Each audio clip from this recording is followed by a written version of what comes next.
welcome back to Untitled Football. I have a heck of a review for you guys today. Today's video is going to be a detailed performance review on the Nike Vapor Untouchable 3 Pro cleat. This is the mid version of the 3 different Vapor cleats that Nike just released. And I'm going to be comparing this cleat to the Vapor Untouchable 3 Elite cleat, and I'm going to be comparing it to a favorite of a lot of my fans out there, the original Vapor Untouchable cleat. I'll be talking to you guys all about the differences between these 3 cleats, what makes this cleat special, and then of course I'll go into my 3 categories of what you're really going to love about this cleat, what you're going to like about it, and some of the trade-offs that you'll experience if you decide to purchase this cleat. As usual, I'm going to include a link for you guys in the video description of where you can get these cleats from my partners over at eastbay.com. Now without further ado, let's get into the detailed review. I'll tell you guys a little bit about the upper. If you saw my first impression video, some of it's going to be a slight repeat, so I'll give you guys a quick summary. Now the upper is going to be a mesh material, so it's not going to be that fly knit, but it's going to be a super pliable mesh. You can see how flexible this material is. It's going to use the same Vapor Untouchable plate from the Pros from last year, which again is one of my favorite plates from Nike that has really good traction. It has a super thick heel counter at the back that's super sturdy, that's going to lock your foot in. Now it has this new cuff. It's a knit cuff and it stretches a lot, so you can definitely put your foot in a lot easier than the Pros from last year. Now this obviously is a mid, so it's going to come up a little bit higher than last year, but it's about the same height as the original Vapor Untouchables that everyone loves. Now the entire upper is pretty much one piece. You have this knit liner here that's attached to the upper in the cleat. You really can't separate this. I'll show you guys a cross section of the cleat when I get into more of the detailed review. And new for this year is there's no fly wire. So last year there was fly wire, and I think they've had fly wire in the mid-range Vapor Untouchable cleat since the Vapor Untouchable carbons from 2010, I believe. So this is the first iteration of the Vapor Untouchable Pros around the $120 mark, $130 mark that does not have fly knit in there. It just has this mesh material. More on that in a little bit. Now let's talk about how that differs from the original Vapor Untouchable cleat. Now these cleats are actually 2 different price points. When these came on the market, I want to say they were $200, and this was for more or less what you would call a Vapor Untouchable Elite. So it's not the same as Vapor Untouchable Pros, but they're very related. You can see that the silhouette is similar. You've got the same kind of height, mid-height on the cleat. Where the technology is different is this uses, the original Vapor Untouchables use a fly knit material. It's almost completely fly knit. They have some overlays here to make it a little more durable, to improve the integrity of the upper, but it was a really pliable material. Super flexible because of fly knit, and then it has fly wire. Those are 2 things, fly knit and fly wire, there are not on the Vapor Untouchable Pros. But again, these came out for $200. It uses the Vapor plate from the Vapin Carbon Elite 2014 cleats. This was a favorite. They've changed the studs a little bit. I went over that in some different videos. So main differences: fly knit and fly wire in this cleat. This is mesh and does not have fly wire. Even though this looks a lot like the Vapor Untouchable Pros because it's a mid, it's going to be closer related to the Vapor Untouchable Elite cleats. Now, this cleat is actually all fly wire. It's a new type of fly wire. I did that review. If you haven't seen it, definitely check it out. It also uses, it's a new fly knit. It also uses fly wire. So both these cleats use fly knit and fly wire. Now here, this cleat is actually going to have an extended upper that's going to lock your foot in, or lock your ankle in, give you some of that ankle support, which this cleat does not. It kind of has that knit cuff. So this cleat, again, is very close related to this cleat. So it's a little bit different, but you guys want to see what the differences were between all of these 3 cleats and compared to the original Vapor Untouchables. Just a quick review for you guys between the Vapor Untouchable Elite version and the Vapor Untouchable Pro version. This is going to have fly wire. Again, it's going to have the fly knit. This does not have fly wire or fly knit, and this is a high and this is a mid. This is going to give you increased ankle support, maintain that flexibility. This is going to give you some feeling of a secured fit around your ankle. I like the feeling, but it's not going to give you as much protection, and it's a mid cleat. Now in this comparison, I actually weighed all of the cleats, and you guys are going to be really surprised at the weight of these cleats. So let's talk about this one first. With the weight, this is the one that I'm reviewing, giving you that detailed performance review. Now this cleat weighed in a size 12 at 13.1 ounces. That's actually going to be a little bit heavier than the Pros from last year. These Pros from last year weighed in at 12.5 ounces. So you're looking at just about half an ounce heavier, maybe due in part to the upper. Now the material seems like it's lighter than this material, as it's more pliable. and a little bit lighter weight, but the addition of the cuff maybe adds to that weight. So you're looking at about ½ an ounce heavier. So not that much, but you do have a little bit more weight in the new Vapor Untouchable Pros than last year. Now this cleat was the lightest of them all. It weighed in at about 11.5 ounces, and this is still lighter than the Pros from last year, probably because of the fly knit, and a lot lighter than these cleats. So this is about a full 2 ounces lighter than the Pros from this year. And again, that's probably due in part to the fly wire in this cleat that is super lightweight. Now the real surprise when I was weighing it was this cleat. So this is the high cleat. A lot of people, I think, made comments that they looked heavy and things like that. I weighed them in the video. I showed you how light these were. But now, comparing it to this cleat, actually doing the weight, this weighed in at about 12.1 ounces or so. And this is still going to be about a full ounce lighter than this cleat. So even though this is a high, because it's made of that really lightweight fly knit material, this is going to be still a lighter cleat than the Vapor Untouchable Pro. So again, these weigh in at about 13.5 ounces or 13.1, and that is the weight for this cleat. So a little bit heavier than the Elites, but still going to be a fairly light cleat, and still a little bit heavier than the Pros from last year.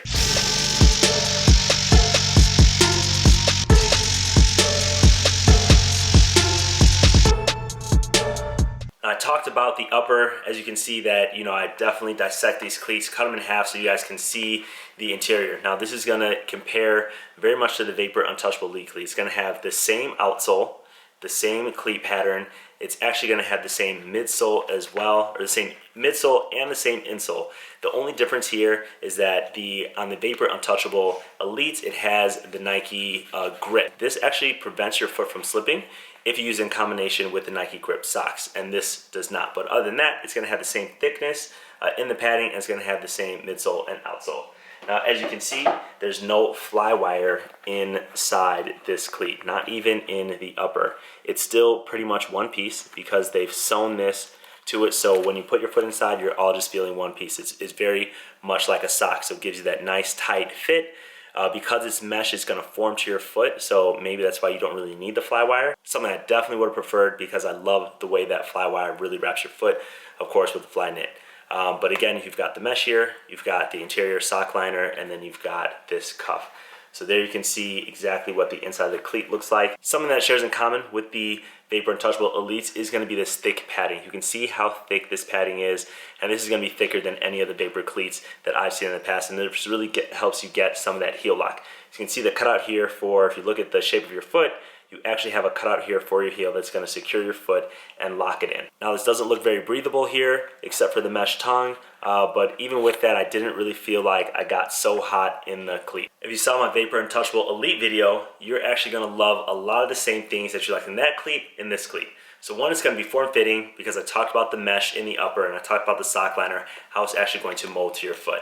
This means that it's going to fit a variety of foot sizes. So if you have a wider foot, you will find additional comfort in this versus the Vapor Untouchable Pros, just because this has a much more pliable upper in the foot. So that's really going to allow this to conform to your foot. You're gonna love the outsole of this, the cleat pattern. Again, one of the best in football. If you like the Pros from last year, you like the way that traction felt, you're definitely going to love this in this cleat. If you're coming out of a Vapor Carbon 2014 cleat, which is another big favorite of people, and you're looking for another cleat to try on the Vapor line, definitely try this out. You're going to like this cleat because it's going to give you actually more traction than the Vapor Carbon 2014s. When I compare this to the Vapor Pros from last year, you're going to get more lock-in. It's actually going to tie your foot in a little bit more, and because of this thick heel count and because of that padding that I showed you in the cross section, it actually locks your heel in. So you're going to love more of the heel lock that you have this year versus the Pros from last year. The last thing that I'll put in this section of what you're gonna love is the break-in time. There's almost no break-in time, or very minimal break-in time. There's still gonna be break-in time on the plate, so a lot of you guys, like to really bend your plates to kind of get some of that break-in time and try to decrease that, but where you're not going to have any break-in time is going to be in the upper. So sometimes it takes some time for, whether you have older leather cleats, for that to become soft, whether you have the Vapor Pros from last year, but something like Fly Knit and like this mesh, there's no break-in time. It's ready to go right out of the box, and that's the last thing that you're going to love about this cleat. It's worth mentioning as well that these fit true to size. I talked about it fitting different foot sizes, foot shape. So for me, just like the Vapor Pros from last year, where they fit just a little bit big, I had to wear really thick socks with this. They're going to fit the same way. So if you have your size in the Vapors from last year, it's going to be the same sizing. If they were a little too tight for you, and you went up half a size, or if you had like a wider foot and you didn't get the fitting right, this is going to be a little bit more forgiving for you. So let me know definitely in the comments below if you have a wider foot, if your size changed versus last year. Because there's so many things that you're going to love about this cleat, there's only a few things that you're going to like. Most of those ended up in the love category. But one of the things you're going to like about this cleat is the cushioning in the cleat. I showed you guys a cross section of the cleat. Now this is something that you can remove. It is glued in, so you're just going to have to actually pull it out, but it does come right out with the cleat. So you can reach in and just pull it out, and you can replace it with a customizable insole or something that has a little bit more cushion. Now just remember that this cleat is designed to be low to the ground, so you get all that ground feel. So if you do want additional cushion and support in the heel, you can definitely swap it out. What that's going to do is going to raise your foot off of the footbed of the cleat a little bit, give you more comfort, but it's going to affect some of the heel lock that you feel, and it's going to push your foot up a little bit. If you are looking for something that has more cushioning, I would suggest something like the Alpha Menace cleats. Both the Pro and the Elite are going to have additional cushioning in the footbed because it is in the Alpha line. New from last year, this almost made the You'll Love It category, but these are easy to put on. So a lot of you guys struggled to put on the Pros from last year. It has a super tight fit, which once you put the cleats on, they feel great, but taking them off and putting them on was a little bit of a challenge. Nike improved that this year. They've got this knit cuff. It's similar to the original Vapor Untouchables, but it actually is a little bit tighter because the cuff on the original Untouchables actually wasn't that tight. So on this cleat, it's actually tight, and it stretches a lot. Much more flexible than the Pros from last year, as you can see. So you can easily put your foot in, and you can easily take your foot out. And now these retail for $120. The Pros from last year also retail for $120. When I look at the technology that's in the Pros from last year, it had the fly wire, it had the traction plate. Those cleats were actually a really good bang for your buck cleat. This cleat is no different. Again, it's at the $120 price point, and I might say it's one of the best that you can get at the $120 price point. So really happy that Nike packed this technology into the price point. I would have liked for them to figure out some type of way to put in fly wire and fly knit into this cleat. This would have made it the ultimate cleat for me personally. If I had to say there's a trade-off of this cleat, there's actually two things, maybe one, that you're going to have to accept if you decide to purchase this cleat. One is the colorways. So there's not a lot of colorways out right now. There's definitely more coming out in a month or so. So if you're watching this video in April or afterward, you're going to find many more colors than are available today. However, most of those colors that are coming out are going to have this white part here to kind of resemble like a spat, show some speed, and then it's going to have a colored toe. So the white here, the reason why it's something a trade-off is like white gets dirty. You know, I've used this cleat, I tested it about 2 or 3 times, and you might not be able to tell in the video, but it's actually starting to show some of this coloration just because of the dirt, right? Now, I haven't even used these cleats outdoor. I use them indoor on turf, and you know, I can just imagine what this cleat is going to look like if you play in mud, you know, and how hard it is going to be to clean. So I might do a video on that later date, and if these get really dirty, on how to clean these, but that's the one trade-off. So they will have an all black colorway. I think they will have 1 or 2 colors that have, you know, the black heel of the cleat, so it's not going to look as dirty. But that's where I'm like, hey Nike, I really wish you would have given some other colors, because this cuff is going to get super dirty, you know, if you're playing outdoors. So that's the only trade-off of the cleat. I'll include another quick video to show how these look on feet. Let me know what you guys think. I think these cleats actually look a lot better on foot than they do just standing alone without your foot in it, but definitely comment below. Let me know what you think. Now, you guys always ask me what position I recommend these cleats for. You know, I talked about it in the behind the design video where I talked to the Nike product director, but I will recommend some positions for you. In this cleat, it is a Vapor cleat. Vapor is speed across the Nike line. Now, if you're a speed player, this cleat is going to be for you. What I would recommend it for from a position standpoint is some quarterbacks. I also recommended, you know, the Vapor Elite for some quarterbacks, but again, it's in the Vapor line. So some quarterbacks, some linebackers, speed backs, you know, that don't want that additional ankle support from like something like the Elites, D ends, basically any edge player, so receivers, your safeties, your DBs. So it's definitely, you know, a very versatile cleat, but again, this is going to be all about speed. So that's my review. I hope you guys like the comparison between some of the other cleats in the Nike line, the Vapor Untouchable Elite, the Vapor Untouchable Original cleat. If you like this video, definitely give me a thumbs up. If you want to buy these cleats, definitely use the link in the description and share this video with your friends. Give me a thumbs up, and I'll see you guys next time.